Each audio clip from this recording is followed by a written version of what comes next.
Essa semana eu li um versículo da Torá, que é um daqueles versículos, irmãos, que é um daqueles versículos chaves, assim, que quando você lê, vira uma chavinha assim na sua mente. Eu não me lembro exatamente onde está, mas eu anotei, está lá no texto da Torá, onde Moisés, quando vai falar aos israelitas, ele diz assim: silenciai e ouvi. Então, isso aqui já é uma direção do Eterno para sempre que iremos ouvir, antes de ouvir, silenciai. E silenciar, no sentido literal, é fazer silêncio, obviamente. Mas é silenciar também a mente, é silenciar também o coração, é estar com o seu coração e com a sua mente atento naquilo que vamos ouvir. E só nisso, amém? E só nisso. Eu quero que você leia com calma, respirando, com pausa. Vamos ler aí, Romanos 10, versículo 1, diz assim: caros irmãos, o desejo do meu coração e a minha oração a Deus em favor dos filhos dos israelitas é que eles sejam o quê? Salvos. Vamos lá então. Se o apóstolo Paulo diz que estava orando com o objetivo, ele estava orando a Deus para que, com a finalidade de os filhos dos israelitas serem salvos, é porque então esses israelitas sobre os quais Paulo orava estavam ou não salvos? Não estavam. E ao se deparar diante de alguém que não está salvo, qual era a reação de Paulo? Eu vou orar por isso. Não, e não só por eles. A princípio, o que eu quero que você entenda é orar por eles, claro, mas para quê? Com qual objetivo? Eu vou orar por isso. Isso o quê? Salvação. Eu não vou orar para prosperá-los, eu não vou orar para Deus curá-los, eu não vou orar para Deus abençoá-los. Eu vou orar para que eles sejam salvos. Irmão, você já parou para pensar quando foi a última vez que você orou a Deus pela salvação de alguém? Para que Deus salve aquela pessoa? Como que pode, por exemplo, né, eu pensando sobre isso hoje pela manhã, me dei conta de que na maioria das vezes em que as pessoas, e eu digo na maioria das vezes em todos os anos que eu tenho como pastor, já passando aí dos 10 anos, na maioria das vezes em que alguém vem até nós pedindo oração, raríssimas foram as vezes que alguém veio pedindo oração para que a pessoa por quem ela está pedindo oração seja salva. E aí eu pensando sobre isso, eu falei, não, às vezes que alguém ora, pede oração por isso, é quando a pessoa já está morrendo. É quando a pessoa já está na UTI, é quando a pessoa já está num quadro que não sabe se ela vai sair daquela situação, e é aí que a pessoa vai pensar no quê? Na salvação daquela alma. Até esse ponto, ora aí, pastor, para Deus prosperar, ora aí, pastor, para Deus abrir uma porta, ora aí, pastor, para Deus abençoar. Mas como é que você quer que Deus prospere alguém que não está salvo? A princípio, vamos tentar entender o que significa alguém não estar salvo.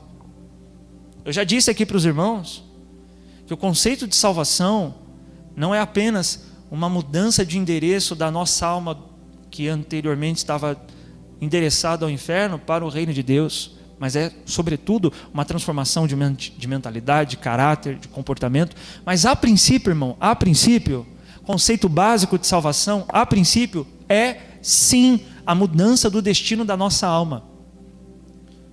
Significa dizer que uma pessoa que não está salva, veja, essa é a condição dos israelitas pelos quais Paulo orava. Eles não estavam salvos. E o que isso significa? Significa que por não estar salvo, a alma deles está debaixo da condenação. E o que é, ou qual é, o destino de uma alma que está debaixo de condenação? O que significa uma alma não estar salva? Significa, irmão, que essa alma está caminhando para onde? Para o inferno. Para aquilo que Yeshua chamou do quê? Lembram não, meus irmãos? Falou assim, olha, se a tua mão te fizer pecar, arranca fora, porque é melhor você ir com uma mão só para o reino de Deus, do que ir com as duas para onde? Ele vai dizer para o inferno, e aí ele dá uma característica do que é esse lugar. Ele diz, aonde o fogo não se apaga e o verme não morre. Na maioria de suas ministrações, Yeshua alertou as pessoas do risco que elas estão correndo de ir para onde? Para o inferno. Eu não cheguei a fazer essa constatação, mas há quem diga, né, muitos teólogos concordam com isso, que se for colocar no papel todos os sermões de Yeshua e contar quais foram os assuntos que ele repetiu, um dos assuntos que ele mais repetiu foi o risco que a pessoa tem de ir para o inferno. Isso é real. Ele retrata isso citando uma história ou uma parábola, não sabemos, mas ele cita um exemplo do que significa alguém não estar salvo. Ele cita uma história em Lucas 16 de dois homens, um rico e o Lázaro. O rico e o Lázaro, a história do rico e o Lázaro. Onde é dito, nessa história contada por Yeshua, que esse rico, ele viveu regaladamente. Não havia sobre ele, enquanto viveu neste mundo, qualquer condenação. Não houve. Abraão vai dizer a esse homem, você recebeu os teus bens em vida. Abraão vai dizer, né, Yeshua vai dizer que Abraão vai virar para esse homem e vai dizer assim, você recebeu os teus bens em vida. Então quem olhava para esse homem enquanto ele estava em vida, acreditava que ele estava na melhor condição possível e que ele não precisava de mais nada. Até que, Yeshua vai colocar dessa forma, até que morreu o rico. E depois de morto, ele é levado, Yeshua diz, para o lugar de tormentos. Veja, quando veio isso sobre ele? Em vida ou depois de morto? Depois de morto. Então o que é uma pessoa que não está salva? Quando é que ela vai se dar conta que não estava salva? Em vida? Depois de morto. E é nessa condição, já morto, embora morto consciente, inclusive Yeshua vai dizer que nesse lugar de tormento o homem rico teve sede. Leia João 16, por favor. Teve sede. Quer dizer que o que sente é a alma? O que é isso? Que coisa estranha é essa? Teve sede, mas estava morto. Você toca no morto, ele não sente nada. Então quer dizer que o que dá o vigor e a vida para o corpo sentir as coisas é a alma. Então no lugar de tormento ele teve sede. E ali é que ele se deu conta que não estava salvo. Isso é o que significa alguém que não está salvo. E aí, como é que você pode orar para Deus prosperar alguém que não está salvo? Deus prosperou esse homem. E que adiantou esse homem ter sido rico, ter sido próspero, ter recebido seus bens em vida? E Yeshua vai dizer, mas depois de morto foi levado para o lugar de tormentos. E ali foi que ele se deu conta de que não estava salvo. E é ali que ele vai dizer, pai Abraão, porque ele vai ver Abraão no Gan Eden, no seio de Abraão, ele vai ver Abraão e ele vai dizer, pai Abraão, deixa eu voltar para a casa dos meus pais. Ele estava dizendo o seguinte, deixa eu ressuscitar, me ressuscita aí, porque eu vou lá na casa dos meus familiares e vou falar para eles, é real. Há uma vida que continua depois dessa. é real. Ele vai dizer: deixa eu ir lá avisá-los, porque se alguém dentre os mortos for lá, eles vão acreditar. Abraão vai dizer: não, quem está aí não pode voltar mais. Imagina. Não. Eles têm quem? Moisés e os profetas. Ouçam-nos. Você quer pagar para ver? Quer pagar para ver? Não? Não, pastor, eu não sei, eu acho que não é isso não. Tá bom. Se você acha que não, espera morrer. Espera morrer. Espera morrer, quem sabe, como dizem, você reencarna, aí você volta em outra vida, aí você muda de ideia. Espera para ver. Não, pastor, eu acho que eu vou reencarnar. Eu vi aí uma pessoa que ela lembrava, ela tinha memórias da vida passada dela. Eu acho que a reencarnação existe, eu vou reencarnar, aí eu vejo o que eu faço depois. Você já ouviu falar sobre inconsciente coletivo? Pesquisa sobre isso. Inconsciente coletivo ou memória coletiva. Você sabia que você herda nos seus genes memórias dos seus antepassados? Está em regiões do seu cérebro. E que elas podem ser desencadeadas por alguma situação. E aí você vai ter memórias que não são suas e você vai pensar: é porque é de uma vida que eu tive no passado. A ciência já explica. Memória coletiva, inconsciente coletivo. O que a palavra do Eterno diz, o que os profetas do Eterno disse, o que Moshe falou, o que a palavra do Eterno diz é o seguinte: cabe ao homem morrer uma só vez e depois disso o juízo. Isso é o que significa não estar salvo. Esse homem vai estar num lugar de tormento. Yeshua diz que assim que ele morre, ele é levado para um lugar de tormento. Inclusive, eu até vi recentemente, porque é interessante, dela se aguça e ela começa a ter sensações do mundo espiritual, porque ela já está chegando, já está indo para lá, ela já está lá quase. E eu vi esses dias alguns vídeos por todas as partes do mundo, registrados por câmeras de segurança, muito estranho, de pessoas, por exemplo, um dos exemplos, a pessoa começa a bater assim, como se tivesse alguma coisa querendo vir buscar ela, com medo, com terror, com angústia, e a pessoa cai morta. O que será que veio buscar essa pessoa? Um anjo? Só se foi um anjo caído, porque o pavor que a pessoa ficou.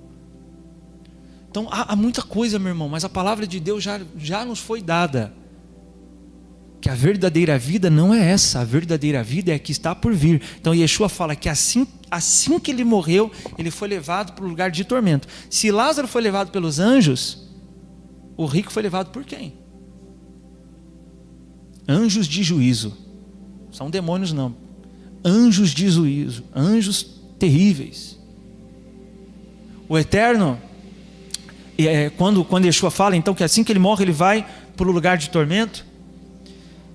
E esse é o lugar que a pessoa que não está salva vai assim que morre. A pessoa que não está salva. Mas Apocalipse vai nos dizer que essa pessoa que não está salva vai ressuscitar quando o Mashiach voltar, depois do milênio, para ser julgada diante do grande trono branco. Quer dizer que esse lugar de tormento é só uma espera para o grande juízo. Que ali diante desse grande trono branco vai ser abertos os livros e vai ser constatado aqueles que não estão no livro da vida. É dito que são dois livros: o livro das obras das pessoas e o livro da vida. Das obras para constatar por que estão onde estão, e o do livro da vida para mostrar que o nome delas não está ali. Não sei como vai se dar, mas é assim que a Bíblia retrata. Depois de julgada a alma que ficou no lugar de tormentos, um buraco vai se abrir, sei lá como vai acontecer. Eu sei que o lago de fogo vai se abrir, e junto com Satanás, junto com a besta, junto com o anticristo, junto com os demônios, aquele que não está salvo será lançado por toda a eternidade. Imagina o que é isso. Está escrito, meu irmão, está aqui. Não se dá conta disso quem não quer, está aqui. Quer esperar para ver? Quer esperar? Você quer esperar? Você quer esperar morrer para se dar conta disso? Ou você quer esperar acontecer uma gravidade assim, quando você estiver quase morrendo, para se dar conta? E se não der tempo? Isso é, Yeshua vai dizer, por isso que Yeshua vai falar algo tremendo. Ele vai dizer assim, ó, não tenha medo. Mais um sermão de Yeshua fala do inferno. Ele vai dizer assim, não tenha medo de quem pode matar teu corpo. Não tenha medo do bandido. Não tenha medo do criminoso. Não tenha medo do que pode matar teu corpo. Porque ele vai dizer, esse que mata teu corpo, nada pode fazer ao quê? A sua alma. Tenha medo, sabe de quem? De quem pode matar teu corpo e lançar teu corpo e tua alma no inferno, que foi preparado para Satanás e seus demônios. Olha o que Yeshua fala, meu irmão. Tema ele, porque ele é quem pode julgar tua alma. Veja, Yeshua vai dizer que esse lugar foi preparado para Satanás e seus demônios. O mesmo Yeshua, o mesmo Jesus que nós confessamos, que nós dizemos que acreditamos, que disse que venha a mim os cansados e eu os aliviarei, que a gente abraça todas as palavras de amor e de positividade que ele nos diz, também disse, tema aquele que pode lançar tua alma e teu corpo no fogo do inferno. Por que a gente fica com uma coisa e lança fora as outras? Se é verdade as palavras de Yeshua, que nós somos perdoados, que ele nos alivia de nossas dores, também é verdade tudo que ele falou. Então é verdade, também é dito, é por ele que haverá esse lugar preparado para Satanás e seus demônios. Agora imagine que é você, está num lugar de tormento, aí você olha para o lado, tem um demônio. Eu não sei se você já viu uma pessoa manifestada. Eu já lidei com situações de manifestações demoníacas, leves e pesadas. Teve um caso em específico lá em Guarulhos, um jovem, 7 caras para segurar o jovem e ninguém segurava ele. Ninguém segurava, gente, não era força física. Ninguém estava entendendo. Aí ligaram para mim, pastor, vem aqui, não sei o que está com. Aí 7 caras não segurou, eu vou segurar, gente. Aí cheguei lá, estava igual um bicho, gente. Igual um bicho, andando de 4 com a língua para fora. Igual um bicho, todo torto. No corpo de uma pessoa, eu vi aquilo, já fiquei assustado, mas aí o Espírito de Deus nos dá autoridade, oramos por ele, expulsamos aquele demônio. Era uma coisa, eu não sei como que é o mundo espiritual, não sei como são os demônios, ainda bem que eu não vejo. Mas imagina o que é você ver. Você está num lugar de tormento, você olha para um lado, está um demônio. Aí está um demônio, está outro, daqui a pouco você vê o próprio Satanás ali, misericórdia, gente.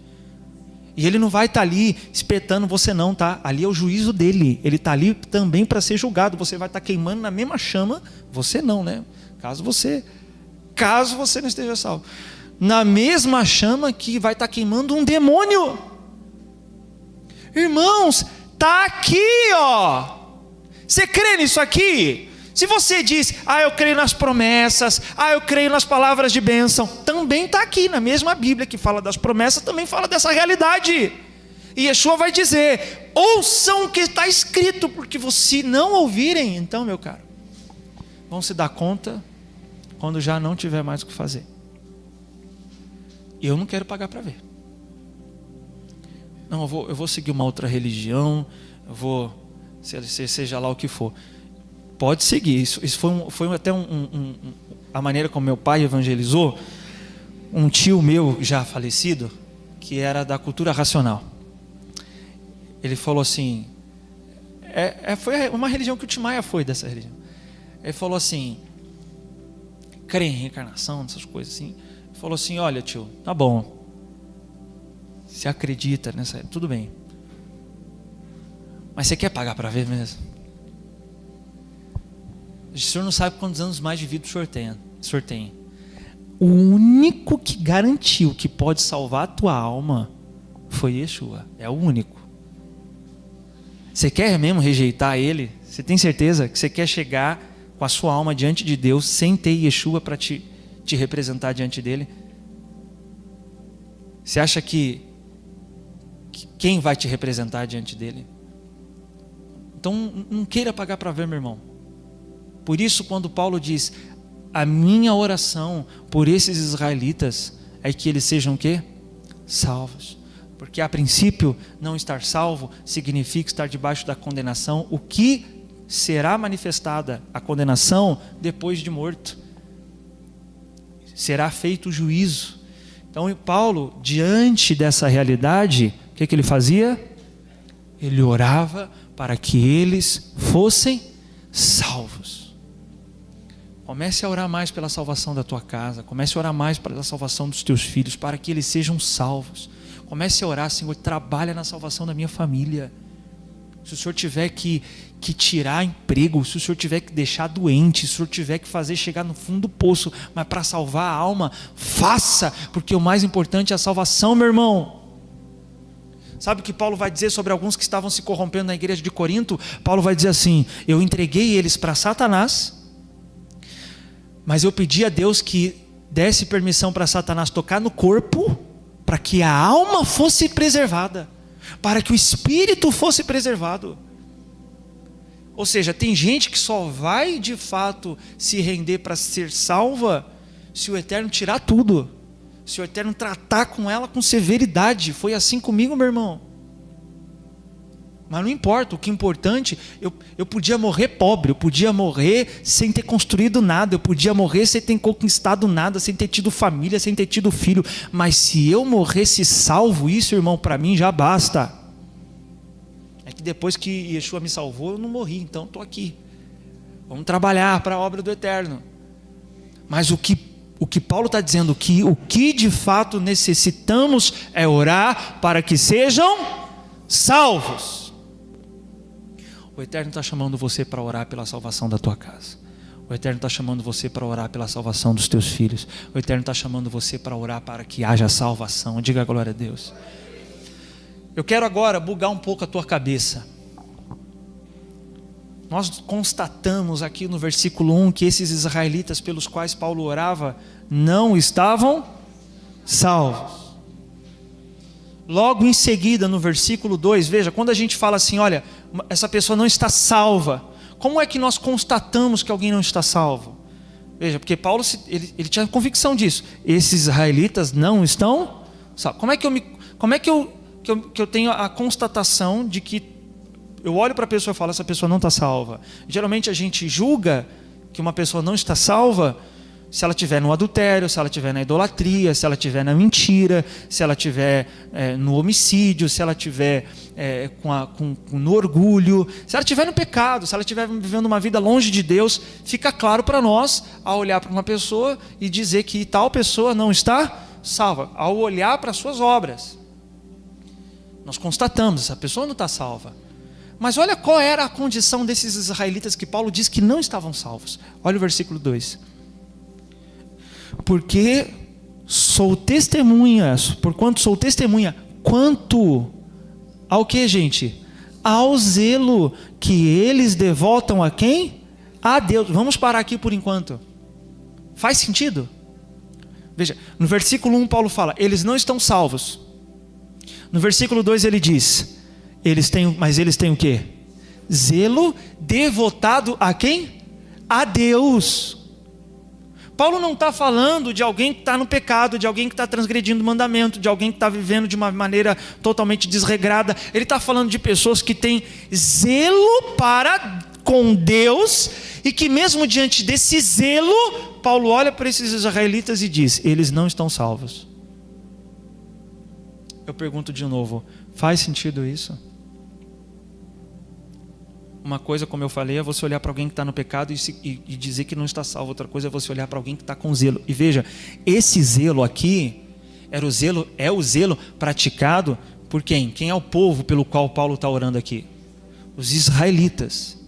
Irmão, quando a gente vai querer falar de alguém zeloso, espiritualmente falando, a gente traz na nossa mente, muitas vezes, a figura de um crente rigoroso. Aquele crente que não raspa nem os pelos da perna.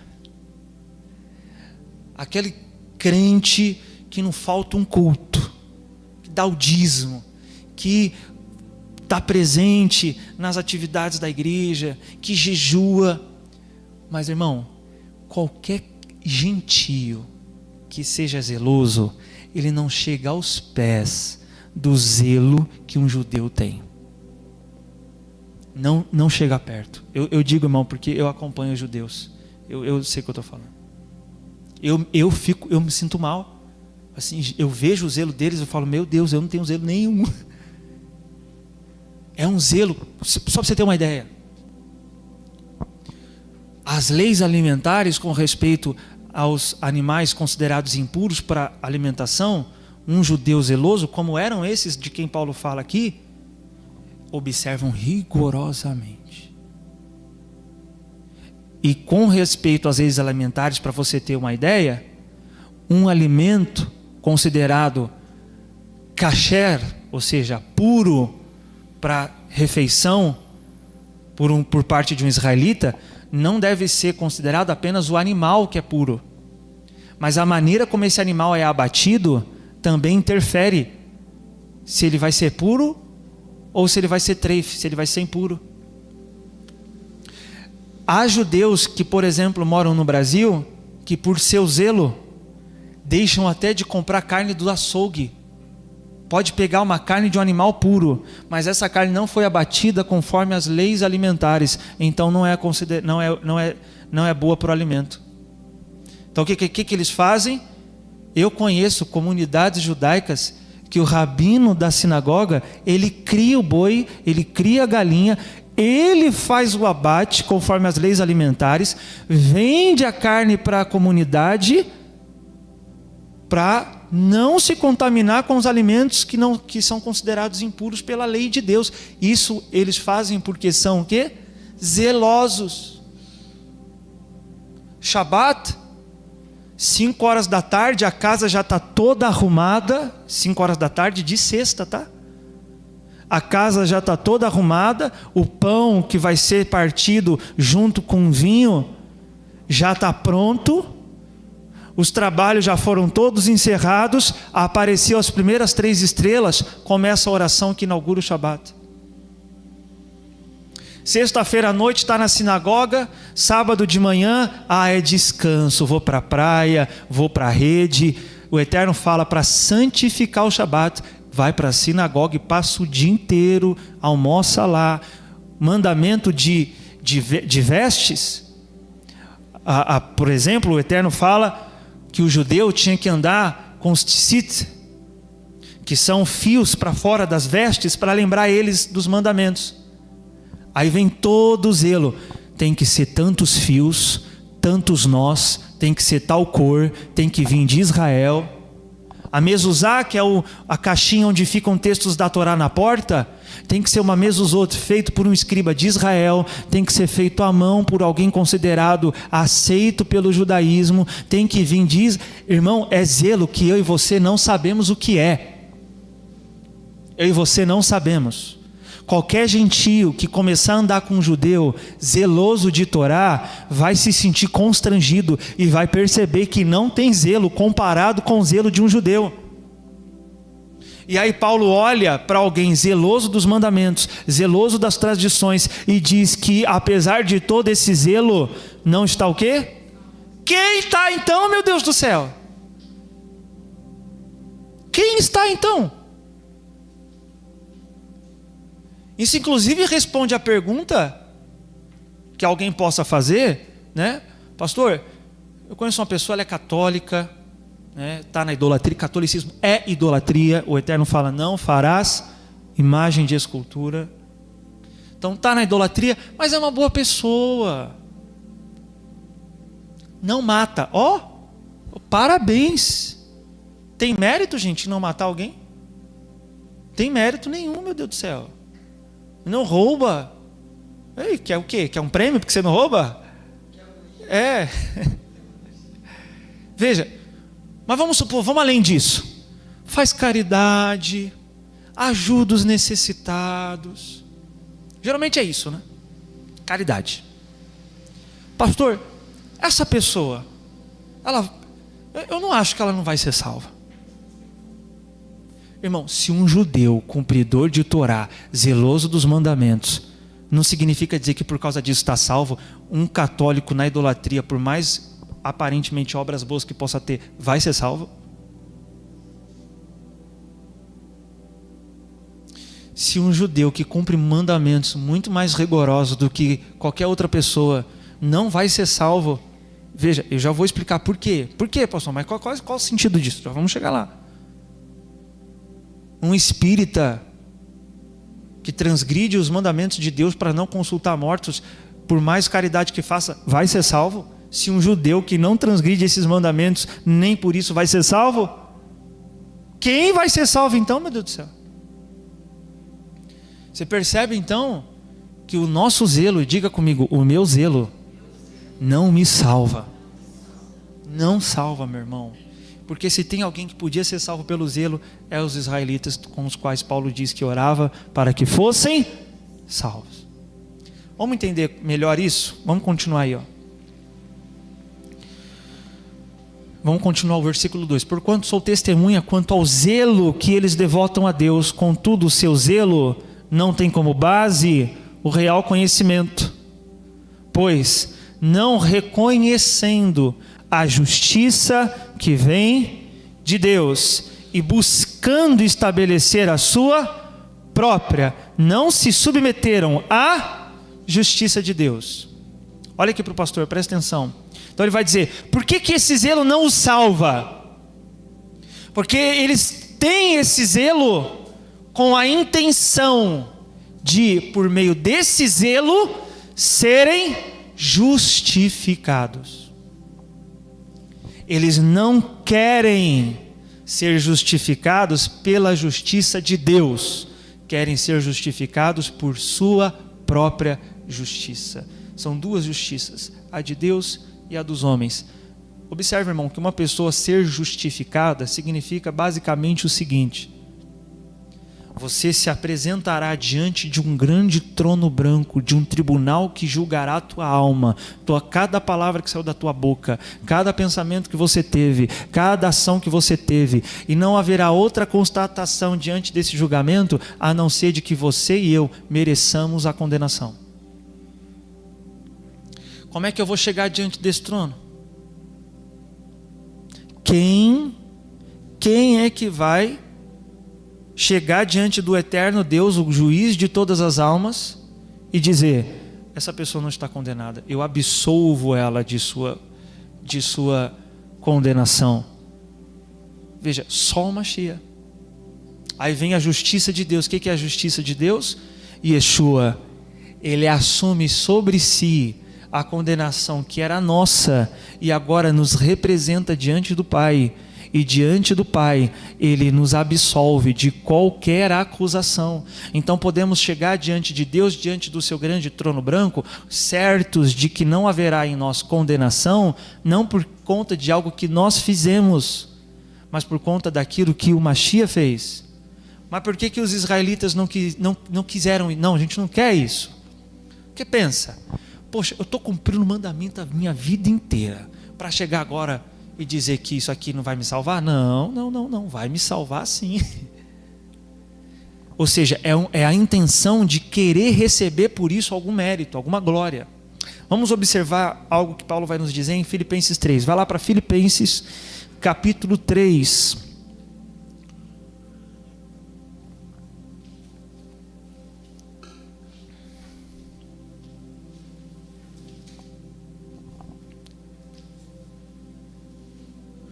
Vamos lá.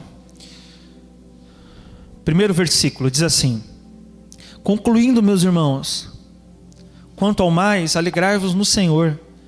Para mim não é incômodo escrever-vos outra vez sobre o mesmo assunto, e para vós é uma segurança a mais. Tomai cuidado com os cães, cuidado com esses que praticam o mal, cuidado com a falsa circuncisão. Ele está falando aqui de um grupo que havia se aproximado da igreja de Filipenses, e Paulo chama esse grupo de falsa circuncisão. Irmão, a principal característica de um judeu é o fato dele ser circuncidado. Esse é o sinal que o Eterno diz entre a descendência de Abraão. seria a circuncisão. Então, o que é a falsa circuncisão? É alguém que provavelmente não era judeu, mas que, para querer se igualar a um judeu, acabou, depois de alguns anos, se circuncidando. E aí agora esse grupo estava se aproximando da igreja de Filipenses com o objetivo de também obrigá-los a passarem pela circuncisão e observarem os mesmos zelo que havia por parte dos judeus, não porque tinham amor a Deus, mas porque consideravam que somente através disso é que seriam salvos. E eu vou ser sincero para você, como eu falei, se a gente começa a acompanhar um judeu zeloso de Torá, você pode, irmão, até duvidar da tua salvação. Você fala, meu Deus, eu acho que eu não estou salvo não, porque eu não chego nem 10% que esse judeu faz. E tem judeus que tem que até tomar cuidado. Hoje tem muito rabino aí ensinando na internet. Tem judeu que até vai falar isso mesmo. Você não vai ser salvo se você não tiver o mesmo nível de Torá que um judeu tem, o mesmo zelo. E que você é salvo por causa disso. Então o que os gentios estavam começando a fazer? Estavam querendo começar a imitar os judeus. Vamos ler no versículo 3. Porquanto nós é que somos a própria circuncisão, todos nós que adoramos pelo Espírito de Deus. Agora olha, presta atenção nisso aqui, ó. Que nos gloriamos em quem? Em Cristo Jesus, e não depositamos confiança alguma aonde?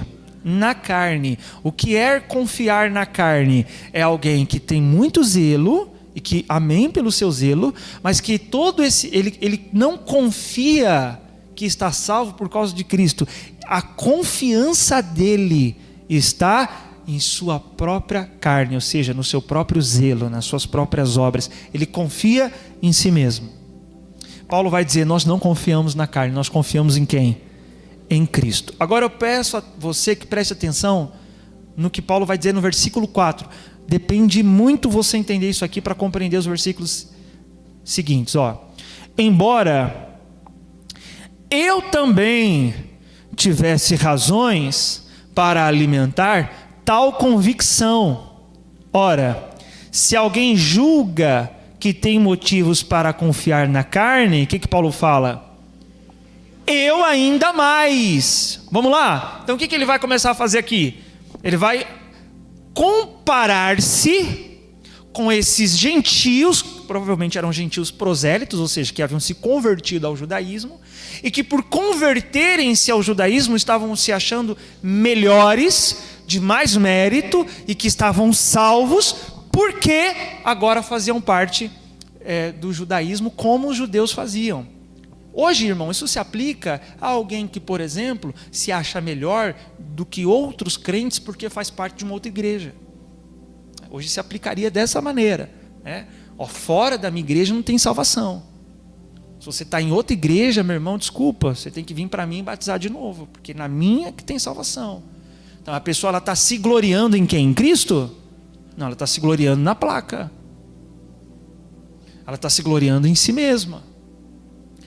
Embora tudo isso não faz sentido nenhum. A única coisa que realmente podia contar como mérito para alguém é aquilo que os judeus fazem, porque eles seguem os mandamentos do Eterno. E mesmo alguém que segue os mandamentos do Eterno, Paulo diz, nem eles por conta disso estão salvos. Quem dirá alguém vai achar que está salvo porque faz parte de uma igreja de gentios em algum lugar do mundo aí. Que coisa doida é essa? Faz sentido nenhum. Aí ele vai dizer assim, vamos lá, vocês querem afirmar que vocês têm méritos diante de Deus porque vocês se circuncidaram, porque vocês estão cumprindo os mandamentos igual aos judeus? Vocês querem? Ele vai dizer, então vamos lá, eu vou agora pôr as minhas credenciais, vamos ver quem tem mais mérito. É o que Paulo vai fazer aqui. Olha no versículo 5, ele diz assim, circuncidado quando? No 8º dia de vida. Lembra que ele está comparando-se com pessoas que se circuncidaram depois. E o mandamento de Deus é que o judeu deveria ser circuncidado ao 8º dia de vida. Ele diz, eu não. É como se ele estivesse dizendo o seguinte: eu não fui que nem vocês, que se circuncidaram depois de anos. Eu fui conforme o mandamento da Torá. Eu fui circuncidado ao 8º dia de vida. O que mais? Filho da descendência de Israel.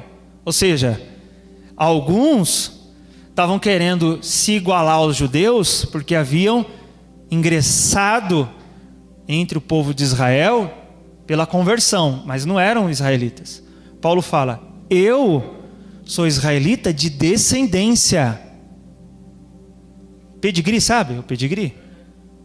O cachorro que é pedigree é porque o pai e a mãe é da mesma raça, os avós da mesma raça. Paulo fala, eu tenho pedigree. Eu sou israelita porque minha mãe era, meu pai era, meus avós eram, toda a minha descendência. Eu venho descendendo de israelitas. E aí ele ainda vai conseguir traçar de qual tribo.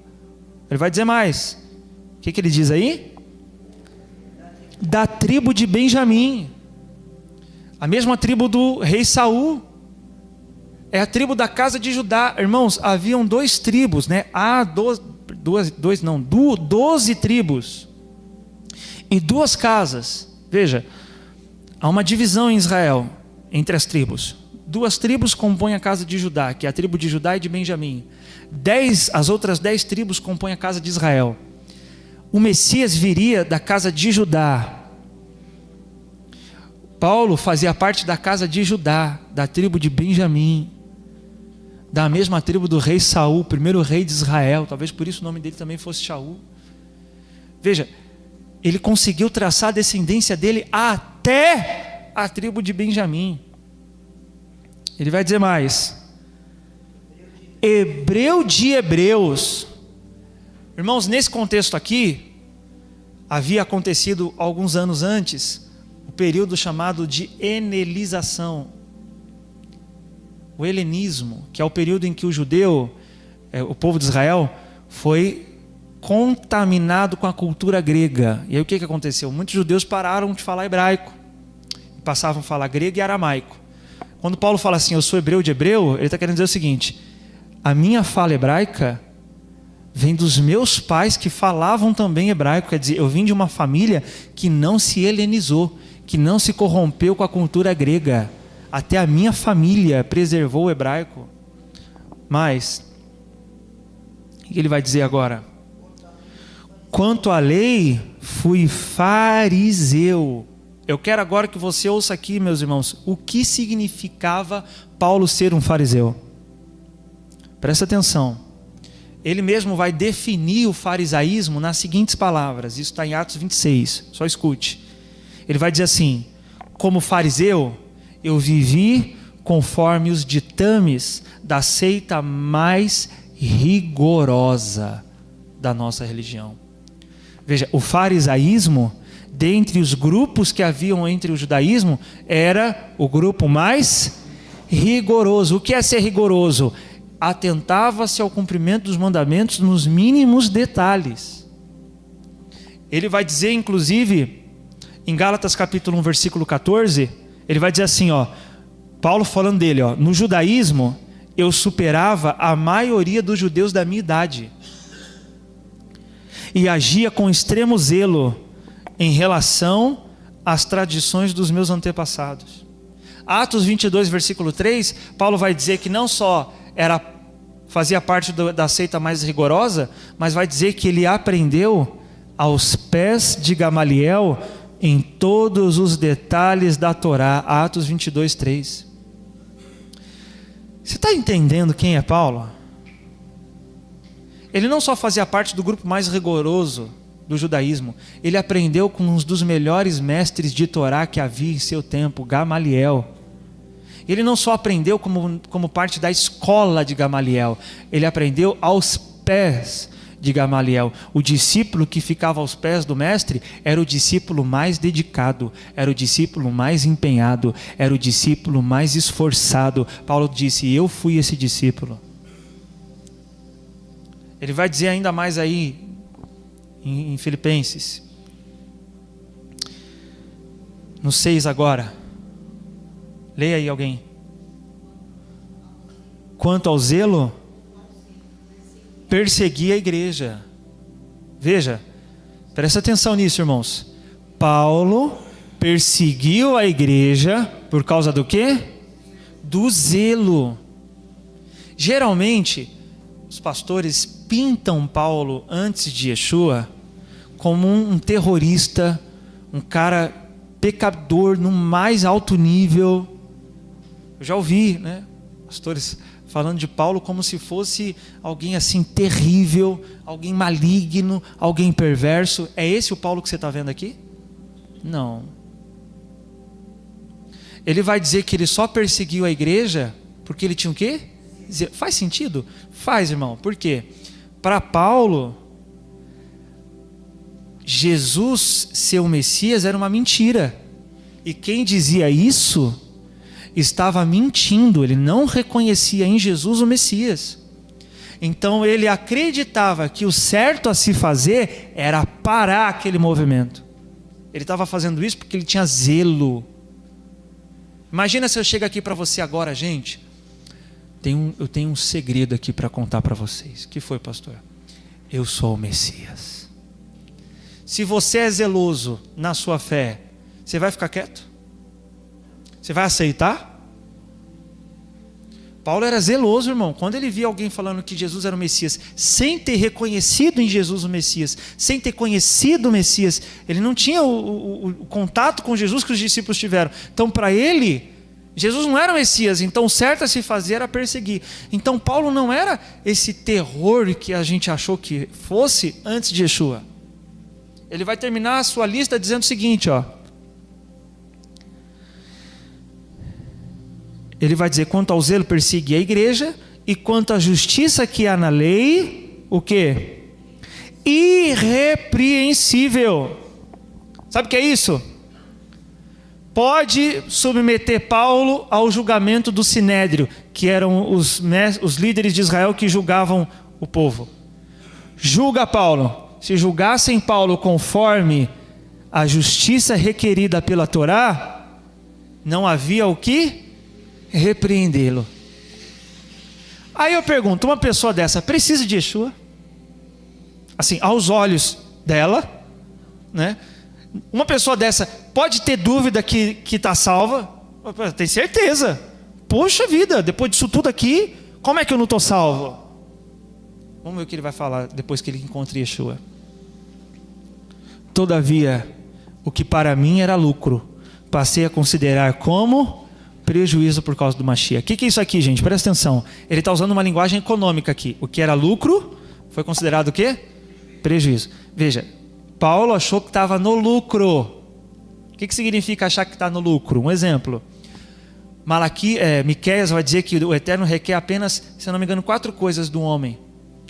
Que ele ande humildemente, ame a justiça e a misericórdia. Pronto. Quando Paulo fala assim, eu achei que estava no lucro, é dizer o seguinte, eu fui muito além. Eu passei do que era suficiente. O que fosse para mim suficiente para ser salvo, eu passei disso, eu fiz mais. Eu achei que eu estava no lucro. Mas quando eu conheci o Mashiach, eu vi que eu estava como? No prejuízo. Ou seja, eu reconheci que por mais que eu fosse zeloso, eu nunca ia chegar no nível suficiente para justificar-me por mim mesmo. Eu jamais poderia chegar, por mais de tudo isso, diante de Deus e dizer, Senhor, não tem culpa alguma em mim, porque olha o que eu sou. E aí começar a listar o que ele listou aqui. Paulo reconheceu, isso diante de Deus não é suficiente para o homem ser justificado. Mesmo alguém nessas condições, sem o Mashiach, está no prejuízo. Como é que alguém, então, sem Yeshua, por mais boazinha que seja, vai ser salva? Se alguém nessas condições, sem Yeshua, reconheceu que não estava. Pedro vai dizer ao Sinédrio, não há salvação em nenhum outro nome dado entre os homens, pelo qual importa que sejamos salvos, a não ser o nome de Yeshua. Não existe. Ele vai continuar. Na verdade, Vamos ler aí o 8. Ele vai dizer assim: mais do que isso, compreendo que tudo é uma completa perda quando comparado à superioridade do valor do conhecimento do Messias, do Mashiach, Jesus, meu Senhor, por quem decidi perder todos esses valores, os quais considero como esterco, a fim de ganhar o Mashiach. Olha só que isso aqui a gente precisa de muito discernimento. Porque aí tem gente que vai pegar isso aqui e vai falar: tá vendo? Se você querer cumprir os mandamentos, você está perdendo Cristo. Não faz sentido nenhum. O mandamento é esterco, meu irmão. A Torá é esterco, meu irmão. Deus nos livre disso. Paulo vai dizer o seguinte: o valor que isso tinha para mim, em que sentido? Para eu não falar besteira, eu vou citar as palavras do Dr. David Stern, que é um dos comentaristas do Novo Testamento, judeu messiânico. Ele fala assim: Paulo não quer dizer que todas as coisas feitas por ele enquanto um judeu que não cria em Jesus era desprezível, mas que agora considerava como desprezível o seu orgulho por essas coisas. Então o que ele não via mais nisso? Motivo de se orgulhar e de achar que por isso estaria salvo. Ele diz: isso diante da salvação não tem valor nenhum. É isso que ele quis dizer. Aí eu te pergunto: o que então para mim a salvação vale? O que vale então? Só vale uma coisa, irmão: o sangue do Mashiach. Só isso vale. Nada mais conta diante de Deus para a salvação de uma alma do que o sacrifício de Yeshua, do que o sacrifício do Filho de Deus. Eu quero que você leia comigo Romanos. Volta lá em Romanos. É triste. Uma pessoa sem Yeshua fatalmente não está salva. Romanos 9.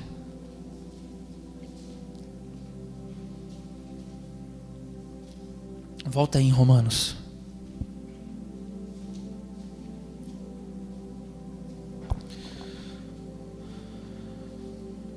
Vamos ler o versículo 1. Fala assim, ó: digo a verdade em Cristo, não falo em verdades. Minha consciência o confirma no Espírito Santo, que tenho grande tristeza e incessante dor no meu coração, porquanto eu mesmo desejaria ser amaldiçoado e separado do Mashiach, por amor de meus irmãos, que são meus parentes segundo a carne, os quais são israelitas, de quem são a adoção, a glória, as alianças, a promulgação da lei, o culto e as promessas. Olha aqui para o pastor, meus irmãos. Paulo diz que sentia o que pelos seus irmãos? Vai, eu confio em você, acredito em você. Você vai conseguir dizer, vai. O que Paulo sentia?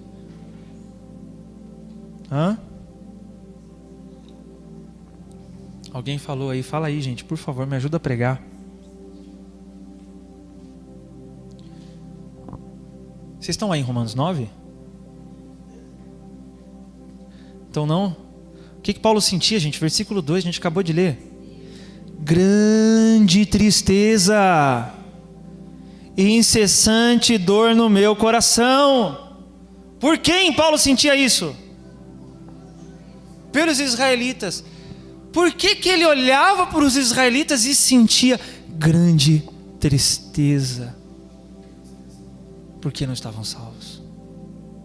E sabe o que é pior? Veja, uma coisa é você olhar para um familiar que está, como eu disse, na idolatria, no pecado, e você ficar triste porque você sabe que ele não está salvo. Outra coisa é você olhar para uma pessoa que é zeloso de cumprimento de Torá, que Paulo vai falar aqui, ó, que ele vai dizer aqui, ó, que é israelita, de quem é a adoção, de quem é a glória. Veja, eles têm a adoção, eles têm a glória, eles têm as alianças, eles têm a promulgação da lei, eles têm o culto, eles têm as promessas. Mas o que eles rejeitaram? O Mashiach. Então não tem nada. Vocês têm tudo, eles têm tudo, eles têm a adoção, eles têm as alianças, eles têm as promessas, mas eles não têm o Mashiach. E o que vai salvá-los é o Mashiach. Aquilo que vai salvá-los eles não têm. Então, se alguém que tem tudo isso, mas não tem o Mashiach, não está salvo, quem está salvo sem o Mashiach? Sabe o que Jesus fala? Jesus fala em João 3,18: quem nele crê não é condenado, mas quem não crê já está condenado, porque não acreditou no nome do Filho unigênito de Deus. Porque já está, porque não tem outro meio. Há um comentarista que fala assim, Parrish Sanders, no livro Paulo e o Judaísmo Palestino, ele diz assim: já que a salvação é apenas em Cristo, então todos os outros meios de salvação estão errados. Se é só Ele, então qualquer outro está errado. Por isso Paulo vai dizer que o zelo que eles tinham, por mais zelosos que fossem, era um zelo sem o real conhecimento. E aí Paulo vai dizer, qual é o real conhecimento? A justiça de Deus. E a justiça de Deus foi a entrega do seu Filho no madeiro para justificar os pecadores por sua exclusiva graça. Por isso Jesus vai nos dizer, meu irmão, que o reino de Deus, ele vai olhar para os seus discípulos, ele vai falar assim: vocês são bem-aventurados. Sabe por quê? Ele vai falar, Lucas 6:22, assim: porque vocês são pobres. Aí você vai dizer assim: está repreendido isso aí. Pobre no sentido de vocês reconhecem que vocês não têm nada para apresentar para Deus para ser salvos. Vocês não têm nada. E aí Jesus vai dizer: vocês são bem-aventurados, porque o reino é dos pobres. Jesus falou isso, irmão. O reino de Deus é dos pobres. Quem é o pobre no reino de Deus? É aquele que chega diante de Deus reconhecendo que não tem nada de valor para a sua salvação. A esse, Yeshua pode presenteá-lo, porque ele vai reconhecer que está salvo por causa de Cristo e não por algo que ele tivesse, porque ele não tinha nada. Por que você acha que a fé no Mashiach se espalhou mais entre os gentios do que entre os judeus? Porque os judeus tinham tudo isso aqui. Eu falei assim: não precisa de Yeshua. Aí chega o gentio, não tem nada. Aí o gentio abraça. Então, bem-aventurados sois vós, porque vocês são pobres, e o reino de Deus é de vocês. Porque o reino de Deus é por exclusiva graça de Deus. Deus decidiu nos salvar graciosamente através do seu Filho, e por nenhum outro método a não ser o Mashiach Yeshua. Não há, meu irmão. Eu quero que você leia comigo Gálatas 2 para nós terminarmos.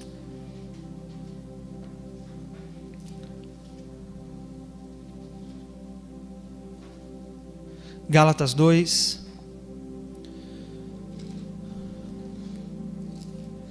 É muito interessante esse texto de Gálatas. Leia aí comigo. Gálatas 2. Vamos ler o versículo 11. Quando, porém, Pedro chegou a Antioquia, eu o enfrentei face a face, por causa da atitude reprovável. Porque antes de chegarem alguns da parte de Tiago, ele fazia suas refeições na companhia dos gentios. Todavia, quando eles chegaram, Pedro foi se afastando, até se apartar dos incircuncisos, apenas por temor aos que defendiam a circuncisão. Sabe qual que é a ideia aqui? O gentio não está circuncidado, então ele não é filho de Abraão coisa nenhuma. O gentio não está circuncidado, então ele não tem aliança não. Quem tem aliança somos nós aqui. Aí Pedro estava se afastando dos gentios.